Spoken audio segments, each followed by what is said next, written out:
Okay, this woodpecker here is a little larger than ones I usually get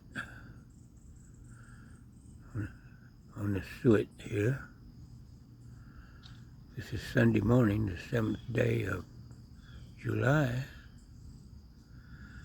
You see he looks to be about twice the size of my average little woodpecker. He just flew away.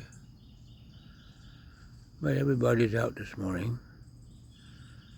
Oh, there's a robin. Let's go over to the robin.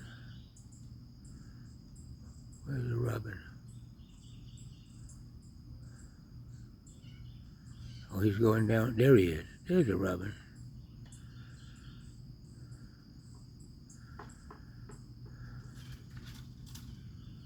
And they got quiet all of a sudden.